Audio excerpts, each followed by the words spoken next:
Assalamualaikum warahmatullahi wabarakatuh. Perkenalkan, nama saya Rainal Safarudin. Di sini saya akan menjelaskan mengenai pembagian garis pangkal. Garis pangkal atau baseline merupakan konsep yang sangat mendasar dalam hukum laut internasional. Ketika kita membicarakan wilayah laut suatu negara, sesungguhnya semua pengukuran ini dimulai dari satu titik dasar, yaitu garis pangkal.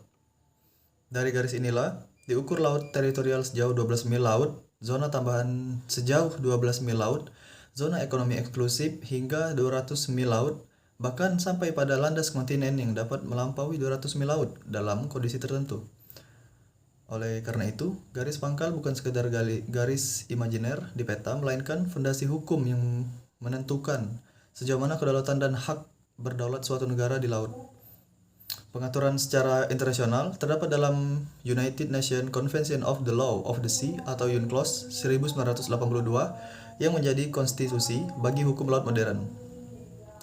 Untuk secara garis besar, terdapat 3 jenis garis pangkal yang dikenal dalam hukum laut internasional, yaitu garis pangkal biasa, garis pangkal lurus, dan garis pangkal kepulauan.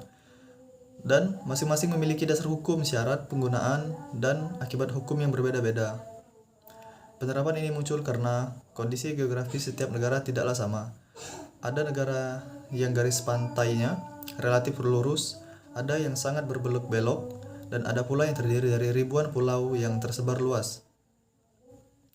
Untuk jenis pertama adalah garis pangkal biasa atau normal baseline. Garis ini ditarik mengikuti garis air surut terendah di sepanjang pantai suatu negara. Artinya, air laut berada pada posisi surut paling rendah. Garis itulah yang dijadikan dasar pengukuran wilayah laut. Ketentuan ini diatur dalam pasal 5 UNCLOS 1982. Secara praktik, negara akan mencantumkan garis ini dalam peta resmi yang diumumkan kepada masyarakat internasional. Metode ini dianggap sebagai metode standar dan paling alami karena benar-benar mengikuti kondisi geografis pantai sebagaimana adanya. Negara dengan bentuk pantai yang relatif sederhana dan tidak terlalu kompleks biasanya menggunakan metode ini dengan garis pangkal biasa. Pengukuran laut teritorial dilakukan sejauh 12 mil laut ke arah laut lepas, dan dari situ ditentukan pula zona-zona lainnya. Namun, dalam kenyataannya, tidak semua garis pantai memiliki bentuk yang sederhana.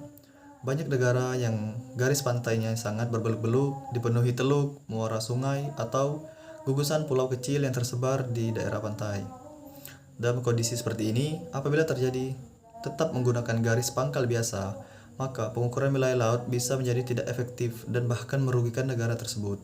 Oleh karena itu, UNCLOS memberikan alternatif berupa garis pangkal lurus atau biasa disebut dengan strategis baseline yang diatur dalam pasal 7. Melalui metode ini, negara diperbolehkan menarik garis lurus yang menghubungkan titik-titik terluar dari daratan atau pulau-pulau kecil di sepanjang pantai. Garis tersebut tidak lagi mengikuti lekukan pantai secara detail, melainkan ditarik secara langsung dari suatu titik ke titik lainnya. Meskipun demikian, penggunaan garis pangkal lurus tidak boleh dilakukan secara sewenang-wenang. Ada batasan yang harus dipatuhi. Garis yang ditarik tidak boleh menyimpang terlalu jauh dari arah umum pantai. Dan selain itu, perairan yang berbeda di dalam garis tersebut harus memiliki hubungan yang erat dengan daratan, baik secara geografis maupun secara ekonomi. Artinya, metode ini tidak boleh digunakan untuk memperluas wilayah laut secara tidak wajar. Jika syarat-syarat tersebut terpenuhi, maka perairan yang berada di dalam garis pangkal lurus dapat dikategorikan sebagai perairan pedalaman. Dalam perairan pedalaman ini, negara memiliki kedaulatan penuh sebagaimana wilayah daratannya, dan kapal asing tidak memiliki hak lintas kecuali diizinkan. Untuk jenis-jenis ketiga adalah garis pangkal kepulauan atau archipelagic baseline. Konsep ini sangat penting dan memiliki nilai historis yang besar, terutama bagi negara-negara kepulauan. Pengaturannya terdapat dalam pasal 46 dan 47 UNCLOS 1982. Garis pangkal kepulauan ditarik dengan cara menghubungkan titik-titik terluar dari pulau-pulau terluar suatu negara kepulauan sehingga membentuk satu kesatuan wilayah yang utuh.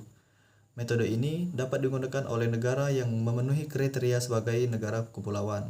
yaitu negara yang seluruhnya terdiri atas satu atau lebih gugusan pulau dan mungkin mencakup pulau-pulau lainnya. Salah satu negara yang sangat berkepentingan dalam lahirnya konsep ini adalah Indonesia. Sebelum diakuinya, konsep negara kepulauan dalam UNCLOS 1982 ini, laut di antara pulau-pulau Indonesia dianggap sebagai laut bebas menurut hukum internasional lama. Hal ini tentu berpotensi mengancam keutuhan wilayah nasional Indonesia. Lalu, melalui deklarasi Juanda tahun 1952, Indonesia menyatakan bahwa laut di antara dan di dalam kepulauan Indonesia adalah bagian yang tidak terpisahkan dari wilayah kedaulatan negara. Perjuangan diplomatik yang panjang akhirnya membuahkan hasil ketika konsep negara kepulauan diakui secara resmi dalam UNCLOS 1982. Selain Indonesia, negara seperti Filipina juga menerapkan sistem garis pangkal kepulauan. Dalam penerapannya, garis pangkal kepulauan memiliki syarat yang cukup ketat. Rasio antara luas perairan dan daratan harus berada dalam batas tertentu, yaitu antara 1:1 hingga 9:1. Panjang setiap garis yang ditarik juga tidak boleh melebihi 100 mil laut, kecuali dalam kondisi tertentu yang diizinkan, hingga 125 mil laut untuk sebagai garis kecil. Ketentuan ini bertujuan agar konsep negara kepulauan tidak disalahgunakan untuk mengklaim wilayah laut secara berlebihan. Akibat hukum dari penerapan garis pangkal kepulauan adalah bahwa seluruh perairan di dalamnya disebut sebagai perairan kepulauan dan berada di bawah kedaulatan negara tersebut. Namun, negara tetap wajib memberikan hak lintas damai serta menyediakan alur laut kepulauan bagi pelayaran internasional. Apabila kita melihat lebih dalam, garis pangkal memiliki dampak yang sangat luas, tidak hanya dari aspek hukum, tapi juga dari aspek politik, ekonomi, dan pertahanan. Dari segi ekonomi, penentuan garis pangkal akan menentukan luasnya zona ekonomi eksklusif, yang berarti menentukan pula sejauh mana suatu negara berhak memanfaatkan sumber daya alam seperti ikan, minyak, dan gas bumi. Dari segi pertahanan, garis pangkal menentukan ruang yurisdiksi penegakan hukum terhadap pelanggaran di laut. Dari segi politik internasional, penarikan garis pangkal sering kali berkaitan dengan sengketa-sengketa batas laut antar negara, terutama jika jarak antar negara kurang dari 400 mil laut, sehingga zona-zona maritimnya saling tumpang tindih. Selain tiga jenis garis pangkal tersebut, penting juga dipahami bahwa penarikan garis pangkal harus diumumkan secara resmi dan dipublikasikan dalam peta atau daftar koordinat geografis yang disampaikan kepada masyarakat internasional, termasuk kepada Sekretaris Jenderal Perserikatan Bangsa-Bangsa atau PBB. Hal ini bertujuan untuk menjamin transparansi dan kepastian hukum, sehingga negara lain mengetahui batas klaim maritim suatu negara. Apabila terjadi tumpang tindih, klaim antara dua negara yang pantainya saling berhadapan atau berdampingan, maka penyelesaian dilakukan melalui perundingan untuk menetapkan garis batas maritim berdasarkan prinsip keadilan dan hukum internasional. Jika ditarik lebih jauh lagi, garis pangkal juga berkaitan erat dengan rezim-rezim hukum laut lainnya seperti hak lintas damai, hak lintas transit di selat internasional, serta hak akses negara tidak berpantai terhadap laut. Artinya, meskipun suatu negara memiliki kedaulatan atas wilayah laut tertentu yang diukur dari garis pangkalnya, kedaulatan tersebut tetap dibatasi oleh kewajiban internasional untuk menghormati kepentingan komunitas internasional. Inilah yang menunjukkan bahwa hukum laut berusaha menyeimbangkan antara kedaulatan negara dan kebebasan navigasi internasional. Dalam praktiknya sendiri, persoalan garis pangkal seringkali menjadi sumber sengketa internasional, terutama di kawasan yang kaya sumber daya alam seperti minyak, gas, dan perikanan. Perbedaan metode penarikan garis pangkal dapat berdampak luas pada wilayah ZEE yang diklaim suatu negara. Oleh karena itu, pemahaman yang sangat tepat mengenai ketentuan UNCLOS itu sangat penting agar penarikan garis pangkal tidak bertentangan dengan hukum internasional dan tidak menimbulkan konflik dengan negara lain. Lalu dengan demikian, dapat kita pahami bahwa garis pangkal bukan hanya konsep teknis dalam peta geografis, tetapi merupakan instrumen hukum yang menentukan eksistensi dan kedaulatan suatu negara di laut. Tanpa garis pangkal yang sah menurut hukum internasional, negara tidak memiliki dasar yang kuat mengklaim wilayah lautnya.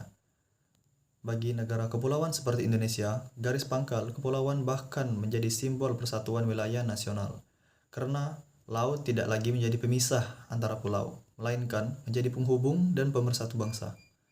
Oleh sebab itu, pemahaman mengenai pembagian dan fungsi garis pangkal sangat penting dalam kajian hukum laut internasional maupun dalam konteks kepentingan nasional bangsa suatu negara. Sebagai penutup, dapat kita pahami bahwa garis pangkal bukan sekedar garis yang ditarik atas peta, melainkan fondasi utama dalam menentukan batas kedaulatan dan hak berdaulat suatu negara di laut. Melalui ketentuan yang diatur dalam United Nations Convention of the Law of the Sea atau UNCLOS, masyarakat internasional telah memiliki pedoman yang sangat jelas mengenai bagaimana suatu negara menetapkan wilayah laut secara sah dan bertanggung jawab. Keberadaan 3 jenis garis pangkal biasa, lurus, dan kepulauan, menunjukkan bahwa hukum laut internasional bersifat adaptif terhadap kondisi geografis masing-masing negara. Namun, menempatkan prinsip keadilan dan kepastian hukum sebagai landasan utama.